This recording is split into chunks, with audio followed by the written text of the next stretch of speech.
कहानी में आप लोगों ने सुन लिया था कि आशिक का दिमाग जो इस वक्त सिर्फ खाने पर ही लगा हुआ था, उसे बस इस बात की जल्दी थी कि जल्दी से उसकी ये शादी ख़त्म हो और उसे कुछ खाने को मिल जाए। उसने कल रात से ही कुछ नहीं खाया था। वहीं दूसरी तरफ अब बारात आ चुकी थी और सारे लोग काफ़ी ज़्यादा खुश हो गए थे और आर्यांश के फैमिली के काफ़ी अच्छे से वेलकम भी होता है। वहीं आते आते काव्या और मिली ने अंदर जाने के लिए आर्यान से 10 लाख रुपए की डिमांड कर दी थी, जिससे आर्यांश को ज़्यादा कोई फ़र्क तो नहीं पड़ता, बस उन्हें किसी भी हालत में जल्द से जल्द अपनी आशी को देखना था। वो तुरंत ही चेक निकाल करके उन दोनों को थमाते हुए कहते हैं, अब ये लो और मुझे अंदर जाने दो। वहीं काव्या और मिली जो ये देखकर एकदम से शॉक रह गए थे। काव्या और मिली जो मन ही मन सोचते हैं, यार इनसे तो ज़्यादा ही मांगना चाहिए था, कितने आराम से दे दिया इन्होंने, कोई छिक छिक भी नहीं किया। वहीं आर्यांश और उनके फैमिली वाले तो आगे निकल जाते हैं, लेकिन वेदांश जो इस वक्त काव्या के साथ ही रुक गया था। और वहीं शाश्वत ने मिली का हाथ पकड़ लिया था और वो भी आर्यांश के पीछे पीछे अपने साथ मिली को भी ले जा रहा था। आर्यांश को बहुत ही रिस्पेक्ट से स्टेज पर ले जाया जाता है, जहां पर एक बहुत ही खूबसूरत और रॉयल चेयर रखा हुआ था। पूरा स्टेज फूलों से सजाया गया था। वहां पर काफ़ी एक्सपेंसिव लाइटनिंग्स वगैरह भी की गई थी। देखने में वो जगह काफ़ी आलीशान और काफ़ी खूबसूरत नज़र आ रही थी। वहीं आर्यांश के अगल बगल वेदांश, शाश्वत, दीक्षित जी और युवान थे। वैसे तो आर्यांश ने युवान को इनवाइट नहीं किया था, लेकिन युवान एक जिगरी दोस्त होने की वजह से बिना इनविटेशन के ही आर्यांश की शादी में पहुंच गए थे। आर्यांश उनसे अभी भी खफा थे, लेकिन युवान ने अपनी गलती को महसूस कर लिया था और वो अब और ज़्यादा आर्यांश से दुश्मनी नहीं रखना चाहते थे। वहीं शाश्वत जो लगातार आर्यांश की कंडीशन को ही पूछे जा रहा था, सर आपको ज़्यादा तकलीफ तो नहीं हो रही, ज़्यादा दर्द हो रहा है सर? आर्यांश जो शाश्वत की तरफ देखते हुए कहते हैं, तुम अपनी गर्लफ्रेंड पर ध्यान रखो, मेरी इतनी केयर करने की ज़रूरत नहीं है तुम्हें। शाश्वत जो कहता है, अरे ऐसे कैसे सर, आपको पता है मैंने सारे डॉक्टर्स को भी बुला लिया है, अगर आपको ज़रा भी दिक्कत होगी ना तो बस आप एक बार ना मुझे इशारा कर दीजिएगा सर। आर्यांश जो कहते हैं, तो तुमने पूरी डॉक्टर की टीम बुला रखी है? शाश्वत जो कहता है, हाँ सर, कुछ प्रॉब्लम हो जाती तो? आर्यांश जो उससे कहते हैं, फ़िलहाल तुम चुप रहो, वरना कहीं ऐसा ना हो कि डॉक्टर की टीम की ज़रूरत मुझे नहीं बल्कि तुम्हें पड़ जाए। वहीं अब आशिक को भी इस बात की खबर हो चुकी थी कि आर्यांश अब आ चुके हैं।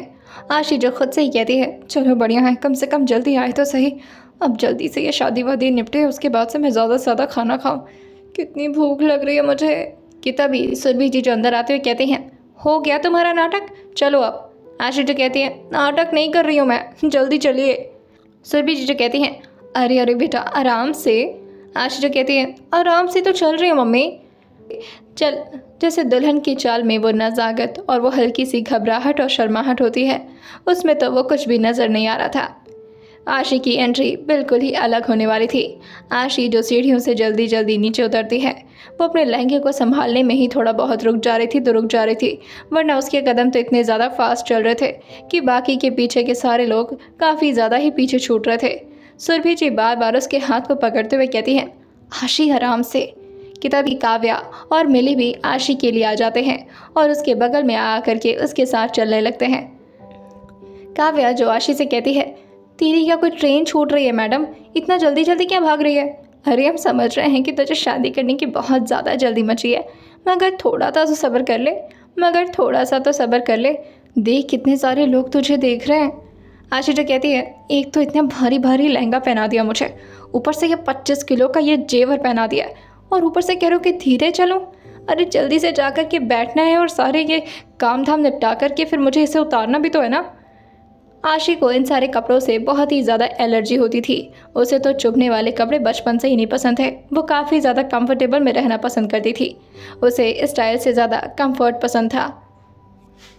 वहीं अब आशी की एंट्री बाहर की तरफ होती है। पूरा माहौल जो कि एकदम से सिहर उठा था। जयमाल के लिए बनी वो चौड़ी सीढ़ियों जैसी स्टेज, जहाँ पर दुल्हन अक्सर धीरे धीरे और सिर झुका करके थोड़ा शर्मा करके एंट्री लिया करती थी, लेकिन ये आशी थी, अश्विनी राठौर। के अंदर आम दुल्हन वाली तो कोई भी नज़ाकत नहीं थे। वहीं उसके कदम में ना तो कोई झिझक थी और ना ही उसके दिल में थोड़ी सी भी बेचैनी।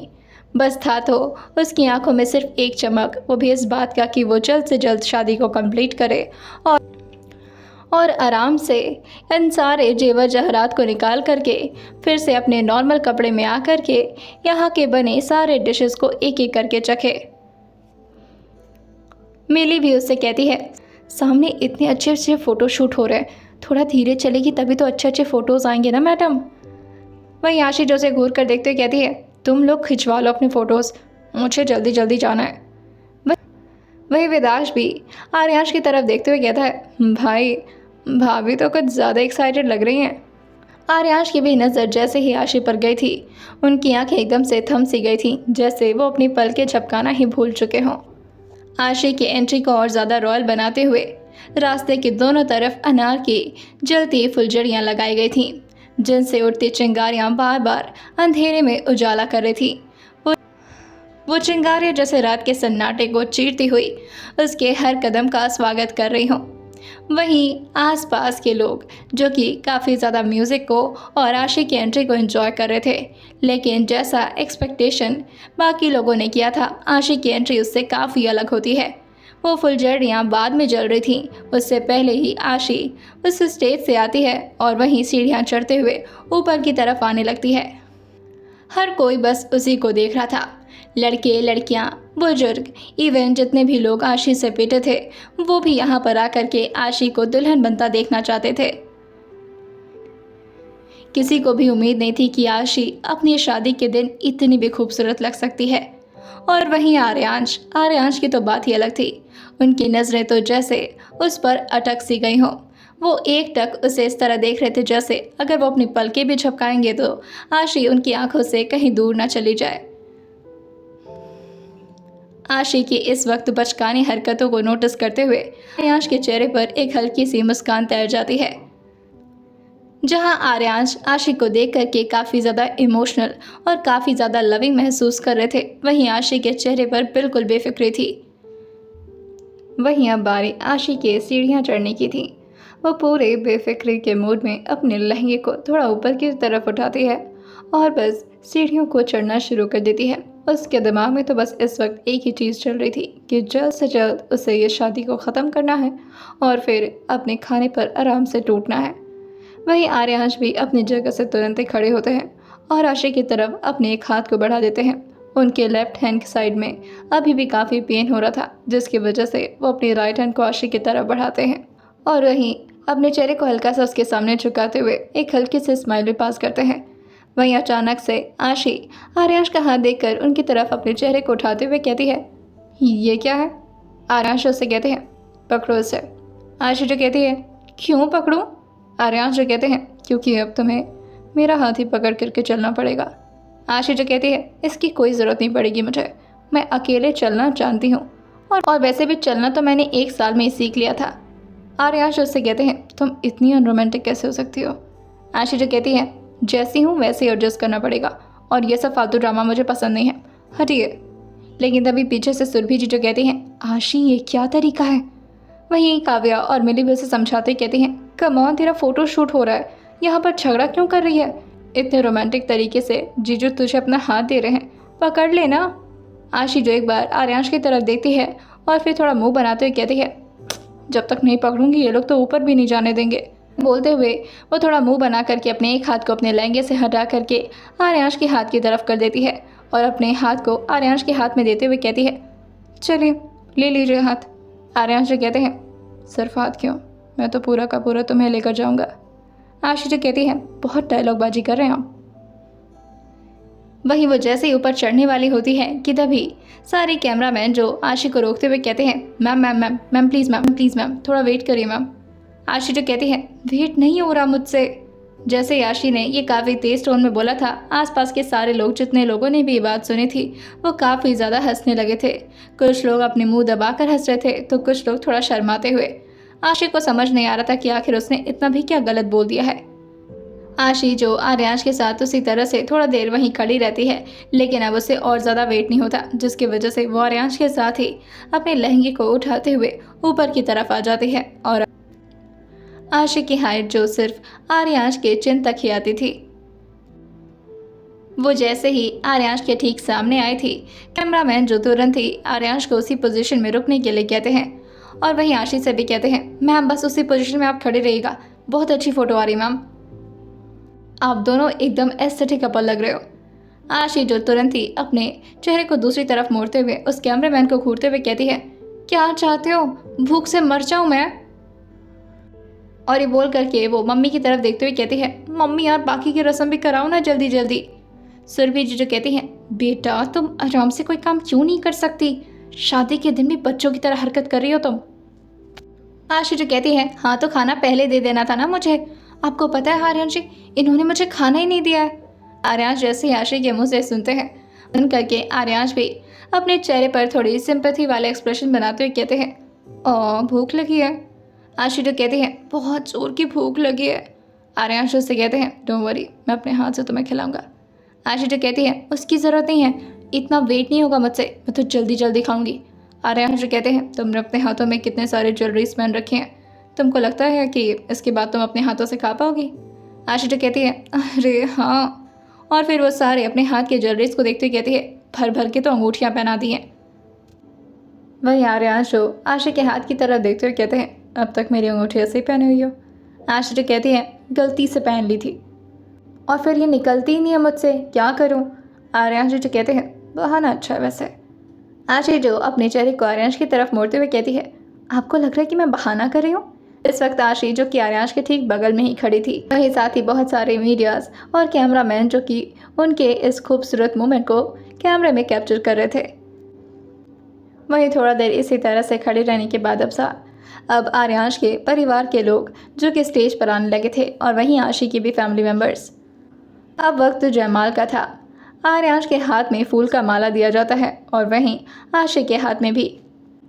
लेकिन आर्यांश को अभी अपने लेफ्ट हैंड को उठाने में काफ़ी तकलीफ हो रही थी और डॉक्टर ने उन्हें स्ट्रिक्टली मना किया था कि वो अपने लेफ्ट हैंड का यूज़ बिल्कुल ना करें, क्योंकि ठीक उसी के पीछे आर्यांश को 2 गोली लगी थी। आर्यांश इस वक्त काफ़ी स्ट्रगल कर रहे थे उस गार्लैंड को पकड़ने में। वहीं जैसे ही वरमाला पहनाने का वक्त आता है, आशी उनकी तरफ आगे बढ़ जाती है। आर्यांश भी अपने हाथों को उठा करके उसे वरमाला पहनाने वाले होते हैं, लेकिन तभी उनके लेफ्ट हैंड में काफ़ी दिक्कत होने लगती है, मगर वो उस दिक्कत को इग्नोर कर रहे थे। लेकिन आर्यांश का हाथ धीरे धीरे खुद ही नीचे की तरफ हो जाता है और वो अपने हाथ को ठीक से उठा ही नहीं पाते कि तभी वेदांश जो उनके बगल में आते हुए कहता है, भाई रुके मैं हेल्प कर देता हूँ। आर्यांश उसे घूर कर देखते हुए कहते हैं, shut up and stay away, ये मेरा काम है, तुम्हें मदद कराने की ज़रूरत नहीं है। आशी जो कहती है, अरे तो एक काम करती हूँ, मैं खुद अपने हाथ से पहन लेती हूँ।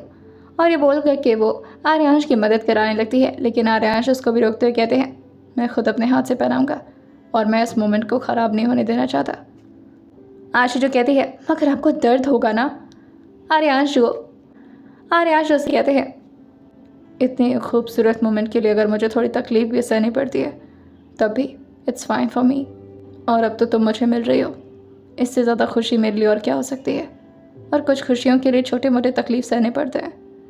और वहीं वो थोड़ी हिम्मत करते हुए अपने लेफ्ट हैंड को भी उठाते हैं और आशी को प्रॉपरली वरमाला पहना देते हैं। आशी जो उनकी डेडिकेशन को देखकर दंग रह गई थी। वहीं अब बारी थी आशी की आर्यांश को माला पहनाने की। आशी जो अपने हाथों को उठाती है और आर्यांश के गर्दन के पास आ जाती है। वहीं वो अपने हाथों को उठा करके उन्हें वरमाला पहनाने की कोशिश तो करती है, मगर आर्यांश उसके सामने झुकते नहीं और उसे और ज़्यादा परेशान करने लगते हैं। आशी जो कहती है, ये चीटिंग है, अब आप लंबू तम्बू, इसका मतलब ये थोड़ी ना कि मैं कूद करके आपको वरमाला पहनाऊंगी। आर्यांश उससे कहते हैं, थोड़ी मेहनत करो ना तुम भी। आशी जो कहती है, देखिए वैसे भी मुझे ये बिल्कुल भी अच्छा नहीं लग रहा, एक तो मेरी शादी हो रही है, ऊपर से आपको नाटक करना है। आर्यांश जो उसके सामने अपना चेहरे को थोड़ा झुकाते हुए कहते हैं, क्या मतलब है, तुम अभी भी इस शादी से खुश नहीं हो? क्या तुम्हें लगता है कि हमें ये शादी नहीं? उन्होंने इतना बोला ही था कि तभी आशी जो उनके सर के पास अपनी वरमाला को लाती है और उनके गले में वो हार पहना देती है। आर्यांश उसे देखकर कहते हैं, ये चीटिंग है। आशी जो कहती है, अब आप चीटिंग खेल सकते हैं तो मैं क्यों नहीं, अब आप ही ने तो कहा कि थोड़ी मेहनत करो, और वैसे भी मेरे हाथों और पैरों से मेहनत कम ही होती है, मैं सारी मेहनत दिमाग से करती हूँ। तो तुमने मैनिपुलेट किया मुझे। आशी जो कहती है, नहीं ऐसा कुछ नहीं है, आर्यांश कहते हैं, ऐसे इमोशनल ड्रामा करके आगे भी मुझे फंसाने वाली हो ना। आशी कहती है, अब आप खुद फंसने के लिए अगर तैयार हैं तो फिर ठीक है, मैं क्यों भी चटूँगी फंसाने में। और उन लोग की आपस में इसी तरह से कॉन्वर्सेशन चलती रहती है। कुछ देर और उनके फ़ोटोज़ लिए जाते हैं और अब बारी थी विवाह के कार्यक्रम की। आशी को धीरे धीरे अब मंडप पर ले आया जाए। आशी को अब धीरे धीरे मंडप के पास ले आया जाता है और वहीं आर्यांश को भी। मंडप को बेहद खूबसूरती से सजाया गया था। हर जगह पर फूल लगे हुए थे और वहीं आशी और आर्यांश अगल बगल आकर के बैठ जाते हैं। करके रखा था, पंडित जी ने पहले से ही अग्निकुंड को तैयार करके रखा था और वो मंत्र पढ़ना शुरू करते हैं। एक एक करके अब सारे रस्म पूरे होते हैं। वहीं अब बारी थी आर्यांश के आशी को मंगलसूत्र पहनाने की। आर्यांश अपने हाथ में एक बड़ा सा मंगलसूत्र लेते हैं जो कि काफ़ी खूबसूरती से बनाया गया था और वहीं उसका पेंडेंट पूरी तरह से डायमंड और महंगे स्टोन से बना हुआ था। आर्यांश को अभी भी अपने लेफ्ट हैंड को उठाने में तो दिक्कत हो रही थी, मगर फिर भी वो आशी के गर्दन के पीछे अपने हाथ को धीरे से ले जाते हैं। राइट हैंड के फिंगर से आशी के गर्दन पर हल्का सा टिकल करते हैं जिससे आशी के चेहरे पर हल्की सी मुस्कान छा जाती है। वो इस वक्त काफ़ी ज़्यादा निराश हो चुकी थी और कहीं ना कहीं उसकी आंखों में ये बात साफ झलक रही थी। वैसे तो वो अपने चेहरे से इस बात को बयान नहीं करना चाहती थी कि वो कहीं ना कहीं इस शादी को लेकर काफ़ी ज़्यादा परेशान है और वो ये शादी नहीं करना चाहती थी। वहीं आर्यांश जैसे उसके चेहरे पर मुस्कान देखते हैं, फाइनली उन्हें भी काफ़ी खुशी मिलती है। 7 फेरे होते हैं और बस अब ये विवाह संपन्न हो चुका था। आर्यांश और आशी को पंडित जी खड़े होकर के बड़ों का आशीर्वाद लेने के लिए कहते हैं। आर्यांश तो किसी के सामने ना झुकने वालों में से थे और इस वक्त तो डॉक्टर ने उन्हें मना ही किया था झुकने के लिए। उनके पीठ पर अभी भी बैंडेज लगा हुआ था। वहीं आशी ही सबके सामने सबके सामने झुकती है और पैर को छूना शुरू कर देती है। वो एक एक करके सारे बड़े लोग के पैर छू रही थी, आर्यांश के सारे फैमिली मेम्बर और अपने फैमिली मेम्बर के। वहीं सारे लोग का पैर छूने के बाद आशी जो फाइनली कहती है, अब तो खा सकती हूँ ना मैं कुछ, इतने देर से सब कुछ किया जैसा भी आप लोगों ने कहा, अब तो मिलेगा ना मुझे अच्छा अच्छा खाना। आशी की बात सुन करके वहाँ पर मौजूद सभी लोग हंसने लगते हैं। आर्यांश भी उसी की तरफ देखते हुए मुस्कुराने लगे थे कि तभी सुरभि जी जो उससे कहती है, अभी कैसे, अभी तो मेन काम बाकी है। आशी जो कहती है, नहीं नहीं मम्मी, अब ज़्यादा हो रहा है, भूख से जान निकल रही मेरी। सुरभि जी जो कहती हैं, बस एक छोटा सा काम है, उसके बाद तुम्हारे लिए बढ़िया सा डिनर लगवाती हूँ मैं तुम्हारे। आशी जो कहती है, सिर्फ डिनर नहीं, उसमें नाश्ता भी होना चाहिए, आपको पता है ना मुझे ये चाट फुल्की कितना पसंद है, और वो मिली बता रही थी कि पनीर चिली भी है, पता नहीं मेरे लिए बचा भी होगा या नहीं। सुरभि जी जो कहती हैं, सब बचा है तुम्हारे लिए आशी, लेकिन पहले एक काम कर लो। और फिर वो आशी को आर्यांश की तरफ घुमा देती हैं और उससे कहती हैं, तुमने सबका आशीर्वाद तो ले लिया, अब आर्यांश का आशीर्वाद नहीं लोगी। आशी जैसे ये सुनती है वो एक बार आर्यांश के चेहरे की तरफ देखती है और फिर स्मर्क करते हुए कहती है, हाँ, इनका आशीर्वाद, ये कौन होते हैं मुझे आशीर्वाद देने वाले?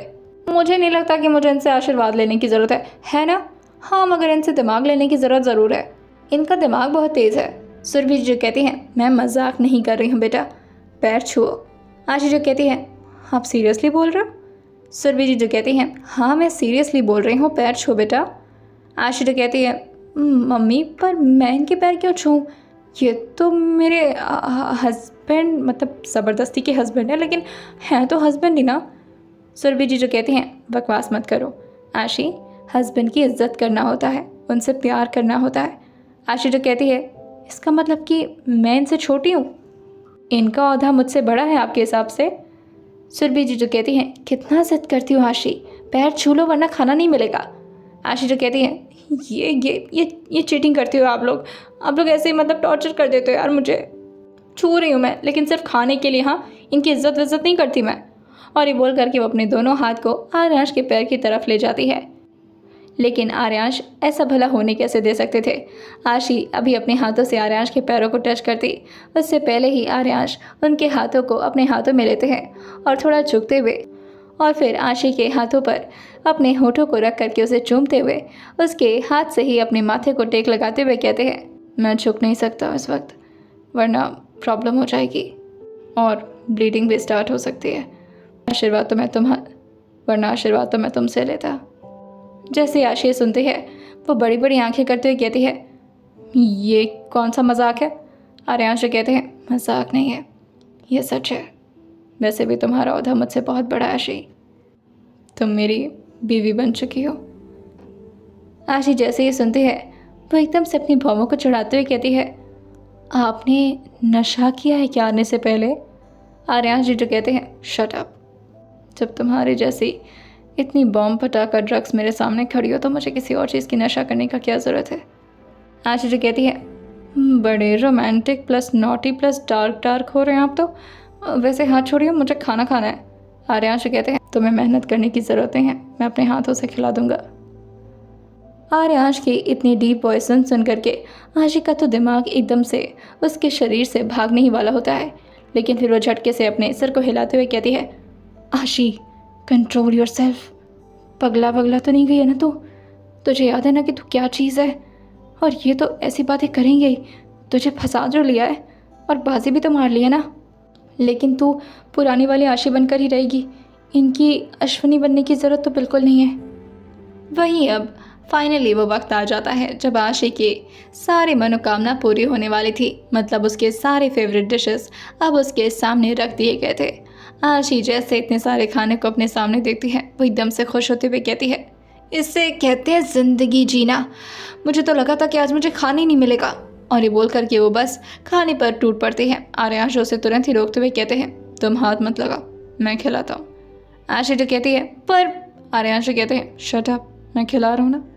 आशी तो कहती है, आपको मेहनत करने की ज़रूरत नहीं है, वैसे भी आपको चोट लगी है, आप खुद खाइए, मैं खुद खा लूँगी। आर्यांश से कहते हैं, पहले तुम खा लो, तुम्हारा पेट भर जाए उसके बाद मैं खा लूँगा। आशी तो कहती है, ओह हेलो मिस्टर, यहाँ पर आधी आधी रोटी नहीं रखी हुई है कि पहले आप मेरा पेट भरेंगे फिर अपना भरेंगे। कौन सी मूवी देख कर आए? आशी जो कहती है, इतनी प्यारी प्यारी बातें कर कैसे रहे आप? कोई मूवी वो भी देख कर आए ना, रोमांटिक सी? आर्यांश से कहते हैं, नहीं, मुझे तुम्हारे साथ रोमांस करने के लिए किसी मूवी की ज़रूरत नहीं है। आशी उनसे कहती है, बाप रे, पता नहीं क्या ही हो गया है आपको। खैर आप मुझे खिलाइए, मुझे भूख लगी है। और फिर वो आर्यांश के हाथों से खाना खाना शुरू करती है। लेकिन तभी वो आर्यांश से कहती है, आप भी खाइए। आर्यांश से कहते हैं, पर वो मेरा झूठा हो जाएगा ना। आशी जो कहती है, हाँ तो आप इसमें से नहीं खाने वाले तो कोई बात नहीं ना, मैं दूसरी थाली। उसने तब बोला ही था कि तभी आर्यांश से कहते हैं, तुम्हें क्या लगता है मैं तुम्हारा जूठा नहीं खा सकता? और ये बोल करके वो उसे स्पून से, जिस स्पून से अब तक वो आशी को खिला रहे थे, वो अपने होठों से लगा लेते हैं और बहुत ही पैशनेटली उस खाने को खाते हुए कहते हैं, this taste actually so well. Ashi जो कहती है, हाँ वो खाना अच्छा बना है ना। आशी जन सारे सिनेरियो को देख देख करके थोड़ा घबरा रही थी और काफ़ी नर्वस भी हो रही थी, क्योंकि कहीं ना कहीं उसके दिमाग में ऐसा कभी सिनेरियो क्रिएट ही नहीं हुआ था। उसे तो सिर्फ लड़ाई झगड़ा खुरापात करना पसंद था। यह अचानक से इतने बड़े बड़े रोमांटिक बातें उसके पल्ले नहीं पड़ रही थी। और आर्यांश जो उसकी बात को सुनते हैं और उसकी बात को तुरंत ही नेगलेक्ट करते हुए कहते हैं, नहीं। और फिर वह स्पून को देखते हुए कहते हैं, इस स्पून में तुम्हारे होठों का टेस्ट है, may be that's why it's so tasty. आशी तो कहती है, एक काम करिए, आप खुद ही खाइए, मैं अकेले खा लूँगी। और ये बोल करके वो अपने प्लेट को साइड करने लगती है, लेकिन आर्यांश से कहते हैं, खिला रहा हूँ ना मैं। फिर आर्यांश उसको अपने हाथ से खिलाते हैं और उसकी ज़िद वो बिल्कुल भी मानने के लिए तैयार नहीं थे। आशिक की ज़िद जो कि धरी की धरी रह जाती है। आइए जानते हैं आने वाले एपिसोड में क्या होने वाला है और सुनते रहिए फोर्स्ड मैरिज विद मिनिस्टर सिर्फ और सिर्फ स्टोरी विद सौम्या के साथ।